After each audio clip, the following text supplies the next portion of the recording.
Halo, selamat pagi teman-teman. Kembali lagi di channel ini, channel Rames ORG. Jadi, pada kesempatan kali ini kita akan membahas tentang bagaimana membangun sistem panel solar yang kita mulai dari nol. Nah, di sini kita akan membahas sistem dari perkabelan atau wiring dari sebuah panel surya, di mana ketika teman-teman memutuskan untuk membuat sebuah sistem untuk arus DC ya, itu kita harus benar-benar memperhitungkan kualitas kabel yang kita gunakan dan menghitung sesuai kapasitas panel surya yang kita gunakan, juga dengan kapasitas SCC yang kita pakai. Untuk fungsinya kita memaksimalkan efisiensi dan daya atau power dari panel surya yang kita miliki, supaya kita bisa memanfaatkan outputnya itu kalau bisa di 95% ke atas secara maksimal, intinya seperti itu ya.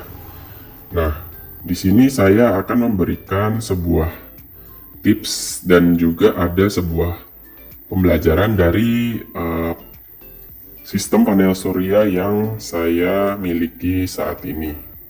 Sebagai gambaran, ini saya menggunakan sistem 12 volt, kemudian saya pakai aki yang sudah soak ya. Ini aki sudah tidak bisa nyimpan dan kurang bagus penyimpanannya, jadi cepat sekali drop.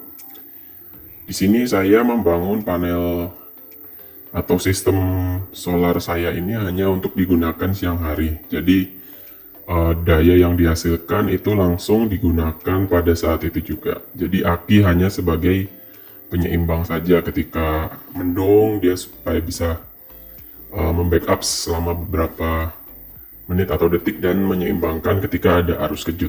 Jadi fungsinya kurang lebih seperti itu aja. Jadi bukan digunakan untuk secara konstan.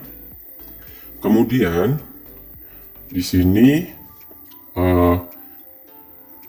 pelajaran yang saya dapatkan dari sistem wiring yang saya miliki. Untuk gambaran, saya menggunakan panel sebanyak 4 biji, yaitu 300 WP dan 1 biji 50 WP. Nah, ketika saya total semua ampere output maksimal yang dihasilkan oleh 4 panel tersebut, saya mendapatkan di angka pembulatan di 21 ampere. Sedangkan SCC ini dia mampu hingga 30 ampere. Nah, jika saya menggunakan kabel 2,5 ini kabel murahan ya. Jadi ini kabel 2,5 mm waterproof, tapi setelah saya gunakan beberapa saat, saya menemukan semacam ketidakefisienan dalam penggunaannya, di mana saya akan tunjukkan. Nah, ini adalah contohnya. Dengan kabel yang berukuran kecil 2,5, itu ketika saya menggunakannya untuk beban tinggi, di sini saya sedang melakukan pengisian untuk laptop saya, yaitu laptop MacBook dengan adapter dayanya itu di sekitar 65 watt. Kemudian saya sambil mengisi smartphone itu dengan fast charging ya, kurang lebih di 10 watt. Kemudian sisanya itu untuk menghidupi inverter ini, dayanya dia konsumsi kurang lebih di 10 watt. Nah, di sini ketika saya memberikan beban yang cukup besar, itu meskipun SCC ini MPPT dan dia mengkonversi voltase menjadi arus di sini, Tapi ada momen dimana ketika dia bisa menyentuh angka 13 dan sampai menyentuh di angka 12, dimana dia sudah tidak memiliki voltase lagi yang bisa dirubah ke arus karena daya tarikan atau beban yang dibutuhkan jauh lebih besar daripada sumber dayanya, sehingga terjadi kegagalan sistem atau dia sistemnya mati, di mana inverter akan langsung protek sehingga pengisian berhenti. Kemudian dia akan melakukan reboot atau booting lagi. Kemudian karena tarikannya masih besar, dia akan mati selama beberapa kali sampai dia bisa mengurangi beban dari adaptor yang digunakan. Nah, di sini teman-teman bisa lihat, meskipun saya sudah memaksimalkan SCC ini ya, SCC ini tuh maksimal kalau dari buku panduannya dia 360 watt PV powernya. Nah, saya sudah mencoba di 350, ya kurang lebih sudah mendekati dari maksimal yang disarankan dengan total output ampere yang saya hitung di 21. Nah, tapi kenyataannya ketika arus dari panel masuk, ketika dia menyentuh angka 6 ampere, itu dia sudah voltasenya di 13 atau 12 ampere, bisa dipastikan langsung protek karena tidak ada daya yang bisa menambah dari yang sudah ada gitu, karena luas penampang kabel hanya kecil gitu ya.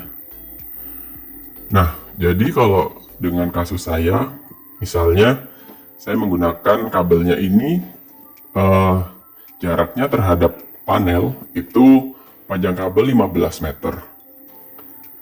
Nah, jika saya harus menggunakannya atau ingin menggunakan secara maksimal sesuai kapasitas yang saya miliki agar lebih efisien, maka saya disarankan harus menggunakan kabel di ukuran sekitar 40-50 mm persegi.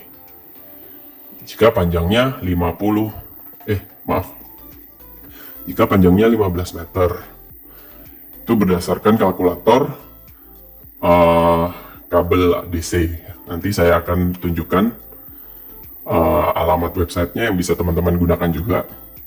Nah, jadi opsi yang saya miliki sekarang itu, jika saya ingin memaksimalkan fungsi dari panel saya, maka pilihannya adalah saya harus membeli kabel dengan ketebalan 50 mm persegi dengan panjang 15 meter, atau opsinya saya memperpendek jarak dari panel ke SCC menjadi lebih pendek lagi. Misalnya kalau saya perpendek jadi 5 meter, itu saya hanya butuh kabel sekitar 20 mm persegi. Jadi logikanya semakin jauh jarak panel dengan SCC dan ke inverter, maka itu akan mempengaruhi efisiensi dari panel itu sendiri.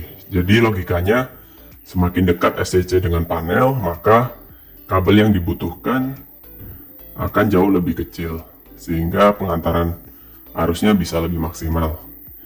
Nah, tapi kalau kita kembali ke budget atau biaya, kita kan tahu sendiri ya, kabel dengan luas penampang 50 mm, kemudian panjangnya 15 meter itu sangat panjang, sehingga tidak memungkinkan atau sudah tidak masuk ke budget saya, atau bisa dibilang kita over budget. Atau opsinya teman-teman langsung, misalnya saya langsung taruh ini panelnya, sistemnya atau SCC ini tidak jauh-jauh dari panel surya. Misalnya saya perpendek jadi 5 meter, atau kalau bisa lebih pendek lagi, itu jauh lebih bagus. Seperti itu, teman-teman. Oke, mari kita langsung menuju ke kalkulator kabel DC-nya ya.